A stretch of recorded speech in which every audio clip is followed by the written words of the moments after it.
안녕하세요. 10월 12일부터 18일까지 6박 7일 일정으로 이스라엘을 일주하는 열린다 성경 스터디 투어를 진행합니다.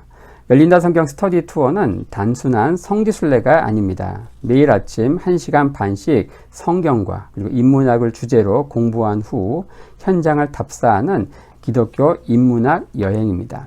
로뎀나무 아래에서, 갈멜산 언덕에서, 그리고 갈릴리 호수에서 성령의 임재를 경험하고 싶은 분들을 이번 스터디 투어에 초대합니다. 자세한 일정과 참가자들의 리얼 후기 등은 영상 하단에 링크를 참고하시기 바랍니다. 안녕하세요. 세계사인 교회사, 세계사와 함께 푸는 스토리텔링 교회사 시간입니다. 저희들이 중세 역사, 중세 교회사를 살펴보고 있습니다. 서로마 제국이 멸망하는 476년부터 동로마 제국의 수도 콘스탄티노플이 함락되는 1453년까지 중세 천년의 역사를 두 명의 황제, 바로 유스티니아누스, 샤를마뇨, 그리고 두 명의 교황, 그레고리우스 7세, 이노센트 3세를 중요한 터닝 포인트로 해서 설명드리고 있는데, 자, 이제 시작 단계라 게르만족의 대이동 이 부분 살펴보고 있습니다. 자, 저희들이 중세 개막을 알린 게르만족의 대이동을 따라가다가 이제 훈족의 이동, 이 훈족은 바로 있죠. 유라시아 초원 여기에 살던 원래는 이 바로 아시아 쪽에 또 흉노족이었다는 거죠. 바로 흉노족, 한나라 무제의 이 흉노족 토벌, 그 이후에 이제 흉노족의 일파가 점점 유라시아 스텝 초원을 따라서 이동해 가지고 4세기 중후반에 훈족으로 짠하고 등장하게 되었다. 뭐 이런 것들을 살펴봤죠. 그래서 이 서양사 얘기를 하다가 갑자기 툭 튀어나온 한 무제로 인해서 우리가 한나라가 멸망하기까지 중국 역사를 따라가고 있습니다. 훈족, 흉노족, 그리고 한나라 무제라고 하는 큰 타이틀에서, 자, 지난 시간엔 저희들이 한나라를 창건한 한고조 유방에 대해서 살펴봤죠. 자, 오늘은 유방 이후 이 한나라가 멸망하기까지의 스토리, 자, 바로 전성기를 이끈 한무제, 그 이후에 정점을 찍고 쇠락하는 한나라에 대해서 살펴보려고 합니다. 자, 한나라의 통치 제도는 한마디로 군국제 이렇게 이야기하는데, 저희들이 과거 역사 공부할 때 뭐 봉건제, 군현제, 군국제 그냥 단순 암기식으로 많이 했잖아요. 이걸 이해할 필요가 있겠죠. 자, 강력한 중앙 집권 체제가 바로 군현제입니다. 바로 진나라의 진시황제가 시작을 했고요.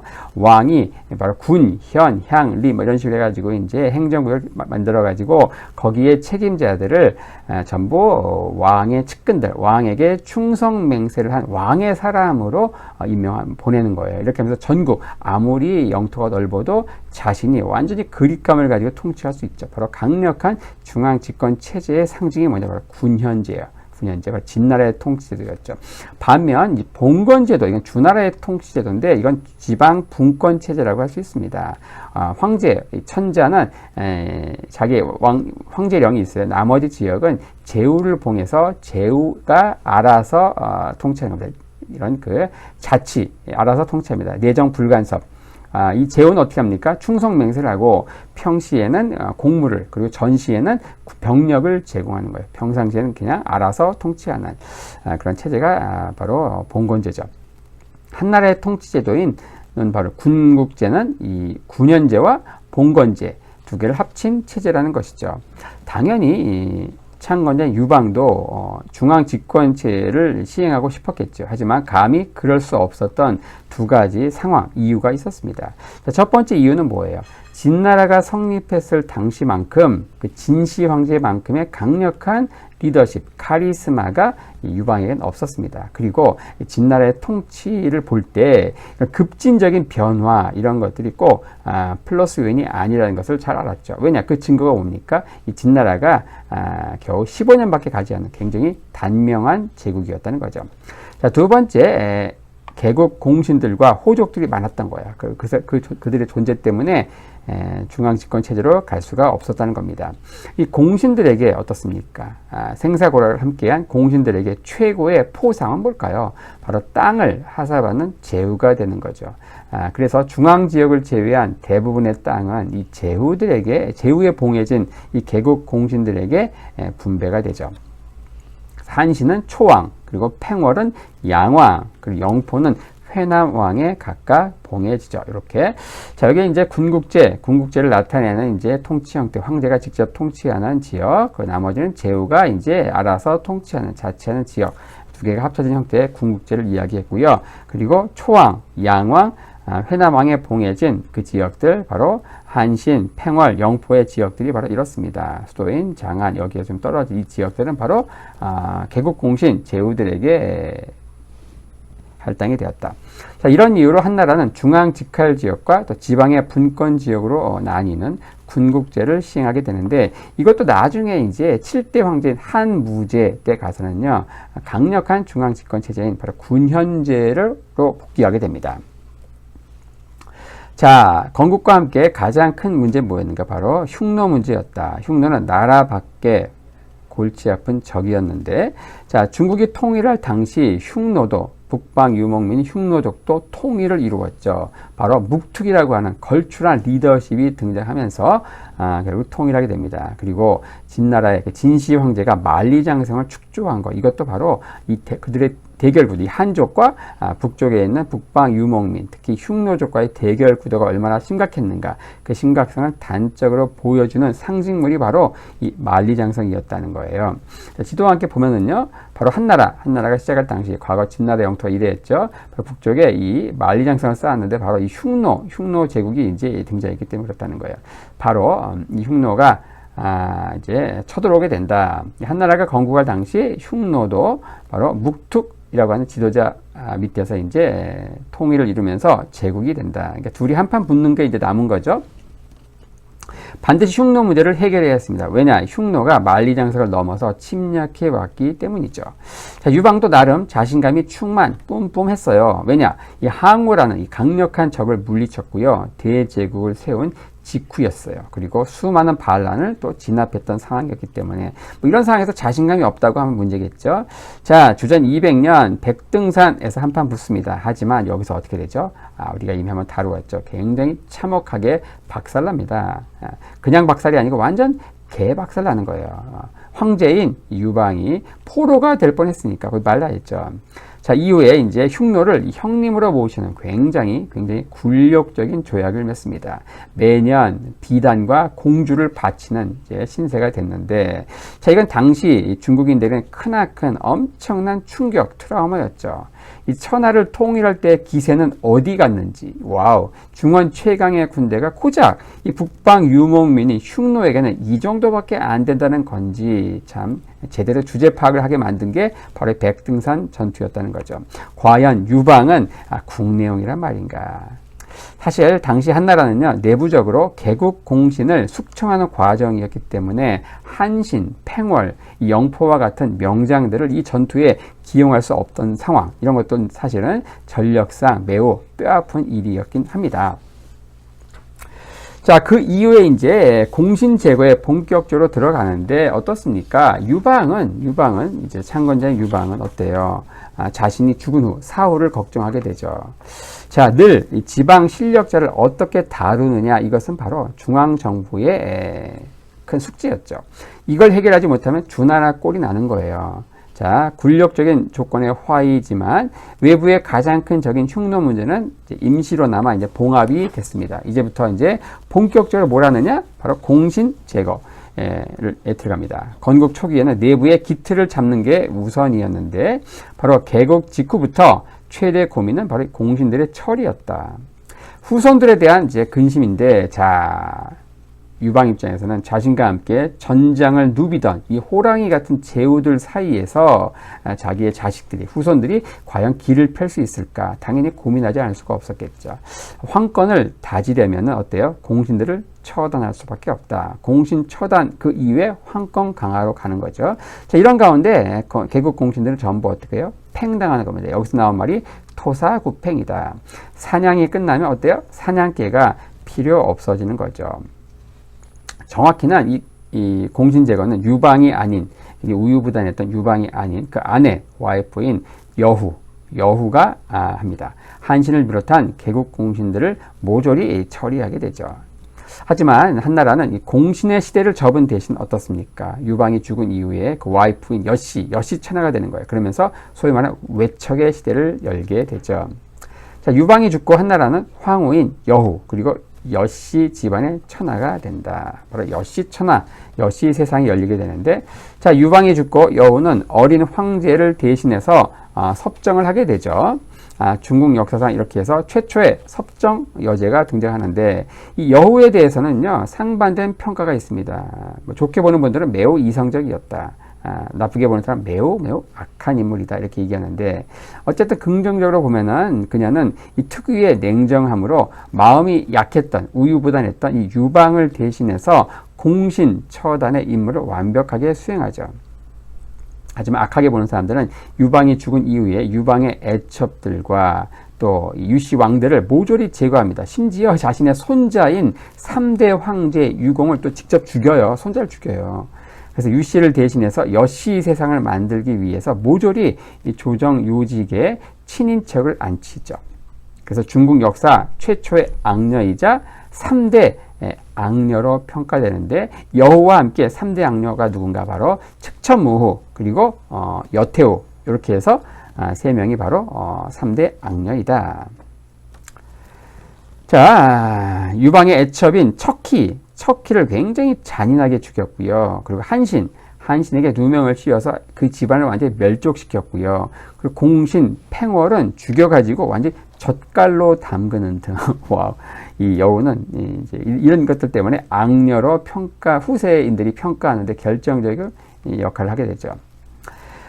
근데 예상외로 정치는 또 크게 망치지 않고 잘했다고 하네요. 자, 여씨 세상 이후에 이제 문경의 치라고 하는 한나라의 전성기가 등장합니다. 문제와 그 뒤를 잇는 경제의 치세를 이제 문경의 치 이렇게 이야기하는데, 자, 이 문제는요 여우가 죽고 나서 여씨 세력을 척결한 주발이라고 하는 사람에 의해서 옹립됩니다. 그는 우수한 신하들의 보좌를 받으면서 정치를 굉장히 차렸어요. 그 뒤를 이은 경제까지 이어져서 그는 이제 한나라의 제국의 기틀이 잘 확실하게 다져지게 되죠. 이 문경의 치로 인해서 이 한나라의 슈퍼스타인 한무제가 세력을 떨칠 토대가 잘 만들어집니다. 이 경제 때에 이 제후국들이 너무 커져요.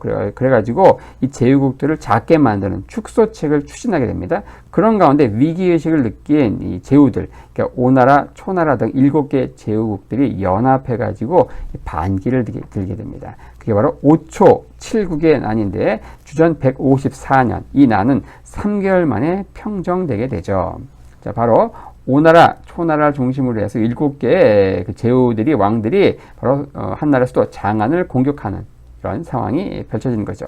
바로 3개월 만에 이 난이 평정이 되면서 제후들은 완전히 씨가 마르면서 한무제 때 어때요? 강력한 중앙 집권제인 군현제로 갈 수 있는 길들이 트이게 되는 것이다. 이 한무제는 중국 역사에서 진시황제 다음으로 유명한 황제이죠. 무려 53년간 제위에 있으면서, 자, 이 건국 시기, 한나라 유방과 관련된 이 건국 시기의 몇 가지 사건을 제외하면 이 한나라와 관련된 굵직굵직한 일들은 전부 이 무제와 관련돼 있습니다. 이 한나라 역사에서 그만큼 이 무제의 비중이 크다는 것이죠.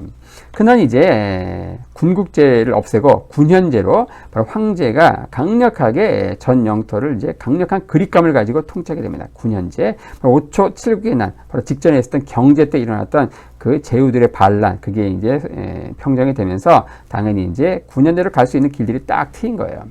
황제 중심의 중앙 집권 체제를 완성하게 된다. 그리고 무려 53년간 드넓은 중국 대륙을 통치하게 되죠. 바로 고대 중국에서 가장 화려했던 시기를 한무제가 장식하게 되는데, 아마도 진나라를 통일한 진시황제가 꿈꾼 세상도 바로 이런 세상이었을 거예요.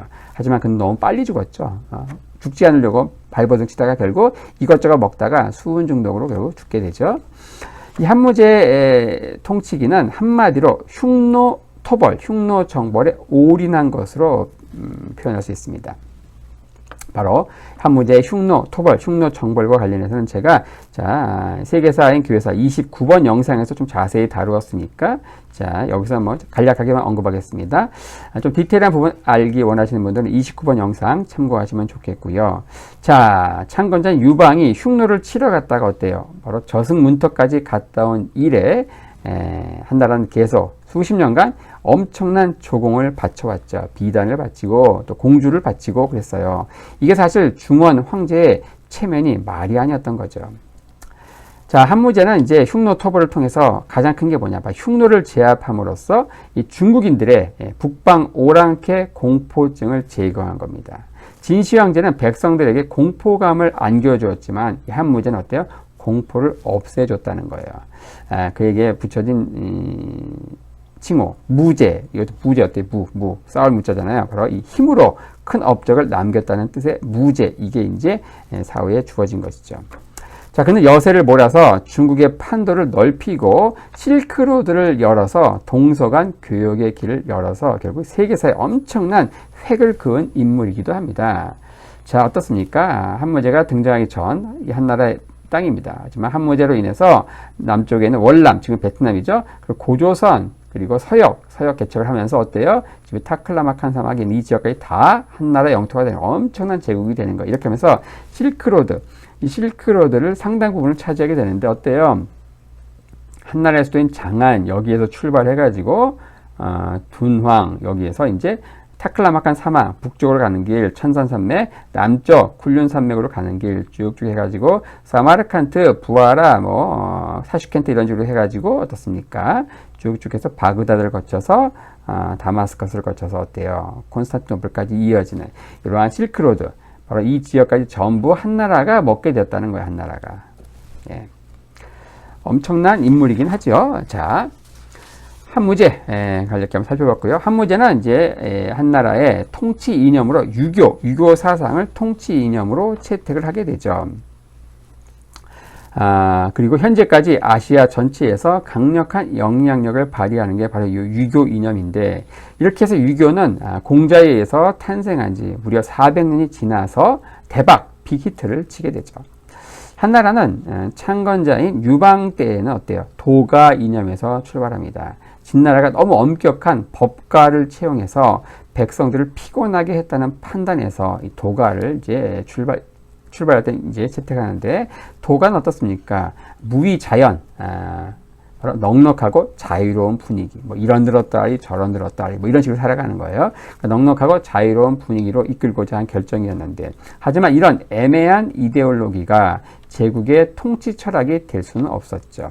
자, 그래서 이 법가보다는 좀 덜 엄격하지만 그래도 나름 이 군신을 비롯한 상하 관계의 질서를 명확하게 규정한 유교 사상이 통치에 적합하다고 판단된 겁니다. 동중서의 건의를 받아서 국립대학인 태학을 설립하고 교수직인 오경 박사의 동중서를 임명하죠. 그리고 유교 덕목으로 관리들을 등용하게 됩니다. 자, 이후 역대 왕조의 지배 이념으로 굳건한 지위를 이제 누리게 되죠. 유교는. 그리고 향촌에도 뿌리 내리고 아시아 각국에도 전파됩니다. 이로써 중국의 브랜드는 바로 한무제 때 완성이 되죠. 또 그 시대에 활동했던 그 유명한 사마천, 동양 역사의 아버지 사마천, 바로 한나라 무제가 사망하기 4년 전에 역작인 사기라는 책을 완성하게 되죠. 처음 이 책의 집필은 아버지인 사마담이 시작을 했고요. 아버지의 유지를 받들어서 완성한 사람이 그 아들 사마천이 되겠습니다. 사마천이 책 제목으로 붙인 것은요, 태사공기였다고 하네요. 태사공기. 줄여가지고 이게 이제 사기가 된 것이죠. 이 태사공기라는 그 이름은 이 사마천, 그리고 자신의 아버지 같이 역임했던 태사령이라고 하는 벼슬의 명칭에서 기인했다고 합니다. 사마천은요, 흉노에게 패퇴한 당시 명장 이릉을 단죄하는 무제 앞에서 다른 중신들은 침묵을 지킬 때, 그러니까 분위기 파악 못하고 혼자서 이릉을 변호하다가 괘씸죄에 걸리게 됩니다. 그래서 사형 아니면 궁형, 즉 생식기를 이제 잘라버리는 둘 중에 하나 양자택일의 처벌을 받게 되는데, 자, 그는 이제 굴욕감을 뒤로 하고 결국 사기를 이제 완성시킬 생각으로 결국 궁형을 선택하죠. 이후 그는 사기 집필에 매진하게 됩니다. 이 사기는 중국 최초의 통사인데요. 새로운 역사 서술 방식을 채택했고 이후 이 방식은 중국 정사 서술의 모범이 되죠. 소위 말하는 기전체라고 하는데 기전체. 바로 인물 중심으로 이렇게 서술해 나가는 방식입니다. 그 전에 다른 방식이 어떻습니까? 바로 편년체죠. 편년체. 역사적 사실을 연, 월, 일, 연대기 순으로 쭉 따라가는 거. 편년체. 대표적인 게 뭡니까? 조선 왕조실록이 바로 이 편년체 기술 방식이죠. 하지만 사기, 바로 기전체. 여기는 인물 중심의 서술 방식으로. 자, 이것이 이제 이후 중국 역사 서술 방식의 모범이 된다. 궁영받은 지 4년 후 사마천은 다시 한무제의 재신임을 받아서 환관에 임명됩니다. 그리고 나중에 환관 최고위직까지 승진하게 되죠. 그가 환관이 된 건 뭐예요? 바로 궁영을 달기 때문에, 생식기가 없기 때문에 또 가능했던 거죠. 그는 사기를 완성했지만 알리지 않습니다. 왜냐? 당대 군주가 생전에 있었고 그리고 곳곳에 자신이 집필한 사기 곳곳에 이 한무제에 대한 원망, 불평이 담겨 있었기 때문이죠. 이 저서가 자신을 또다시 그 위험에 빠뜨릴 수 있음을 알았던 거예요. 자, 이게 잘 고이고이 간직돼 있다가 외손자인 양운 때에 드디어 공개가 되죠. 자, 무제 사후 한나라는 내리막길을 걷게 됩니다. 전성기라는 말은 뭐예요? 정점을 찍고 내려온다는 말과 같죠. 한무제는 엄청난 업적을 이루었지만 한나라를 완전히 거덜냅니다. 전때인 문경의치, 그 태평 성대인 문경의치 시대에 비축한 재물과 역량, 이걸 모조리 다 써먹습니다. 54년간 완전히 탈탈 털어먹었다는 거죠. 거대한 토목공사도 숱하게 했고요. 진시 황제의 버금가는 무덤을 만들고 툭하면 새로운 궁전을 짓고 말년에는 이런 연이은 실정으로 인해서 반란과 폭동이 끊이지 않았다고 하네요. 자, 그럼에도 진시 황제와 다른 점 뭡니까? 나라가 망하지 않았다는 거죠.